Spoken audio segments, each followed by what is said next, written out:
110 साला बुजुर्ग की वफात का अनोखा वाकया। बुजुर्ग की वफात पर ढोल बजाया गया। ਉਹਨਾਂ ਕਈ ਦਫਾ ਮੈਨੂੰ ਕਿਹਾ ਸੀ ਮੈਨੂੰ ਢੋਲਾਂ ਦੇ ਨਾਲ ਦਫਨ ਕਰਨਾ ਜੇ ਉੱਥੇ ਮੇਰਾ ਉਰਸ ਵੀ कराना जे। अली भाई क्या मामला हुआ ये सारा? मेरे दादा अबू के भाई हैं जो साईं मोहम्मद नज़ीर बुरा साहब है ना, ठीक है। तो मेरे बड़े भाई को इन्होंने ना, बड़े भाई बैठते थे इनके पास, तो उनको ना वसीयत की थी इन्होंने कि आपने ढोल बजाने हैं, मेरी वफात के मौका पर पैसे फेंकने हैं, फूल निछावर करने हैं। उसकी वसीयत को उन्होंने मद्देनज़र रखते हुए ये सारे काम किए हैं। ढोल जैसा कि आपको पता है कि खुशी के मौका पर बजाए जाते हैं, तो ये तो आपके दादाजी की डेथ हुई है ना, इंतकाल हुआ है, ये खुशी का मौका नहीं था। रूहानियत की खुशी लगा लें, इस तरह का लगा के तो उन्होंने ये सारे काम किए हैं। 110 साल उम्र पाई है, इसकी भी खुशी है।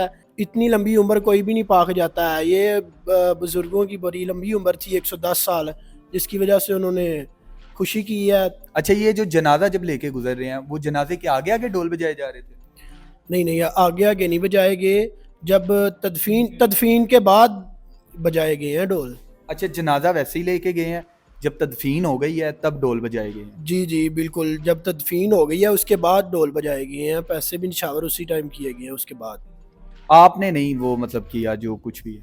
जी हमने कुछ नहीं किया है। ये जो अकीदतमंद थे, ये जो बाबा जी को मानने वाले थे, जो दम वगैरह करवाते थे उनसे, जिनको शफा मिलती थी, ये उन्होंने ही सारे काम किए हैं। बिलाल साहब, क्या समझते हैं आपके ये सारा कुछ करना चाहिए था? भाई ਉਹ ਮੇਰੇ ਦਾਦਾ ਸਨ, ठीक है। ਅੱਲਾ ਦੇ ਨੇਕ ਬੰਦੇ ਹਨ। ਬਾਬਾ ਅਬਦੁੱਲਾ ਸ਼ਾਹ ਸਾਡੇ ਪਿੰਡ ਢੇਰੀ ਇੱਕ ਦਰਬਾਰ ਹੈ, ਉਹਨਾਂ ਕਈ ਦਫਾ ਮੈਨੂੰ ਕਿਹਾ ਸੀ ਕਿ ਬਲਾਲ ਮੈਨੂੰ ਢੋਲਾਂ ਦੇ ਨਾਲ ਦਫਨ ਕਰਨਾ ਜੇ ਉੱਥੇ, ਤੇ ਮੇਰਾ ਸਾਲ ਬਾਅਦ ਸਾਲਾਨਾ ਜਿਵੇਂ ਢੇਰੀਆਂ ਤੇ ਉਰਸ ਕਰਾਉਂਦੇ ਨੇ ਲੋਕ, ਇੰਜ ਮੇਰਾ ਉਰਸ ਵੀ ਕਰਾਉਣਾ ਜੇ।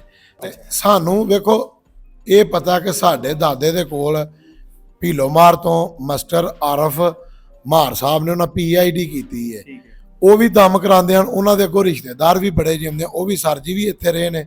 ਸਰ ਜੀਆਂ ਵੀ ਆਖਿਆ ਕਿ ਬਾਬੇ ਹਰੀਆਂ ਦੇ ਆਣ ਕੇ ਢੋਲ ਵਜਾਣੇ ਜੇ। ਗੱਲ ਭਾਈ ਇਹ ਵੇ ਕਿ ਸਾਨੂੰ ਕੋਈ ਸ਼ੌਕ ਨਹੀਂ ਢੋਲ ਵਜਾਉਣ ਦਾ, ਸਿਰਫ ਉਹਨਾਂ ਕਿਹਾ ਸੀ ਕਿ ਮੈਨੂੰ ਢੋਲਾਂ ਦੇ ਨਾਲ ਦਫਨ ਕਰਨਾ ਹੈ। ਬਹੁਤ ਨੇਕ ਬੰਦੇ ਹਨ।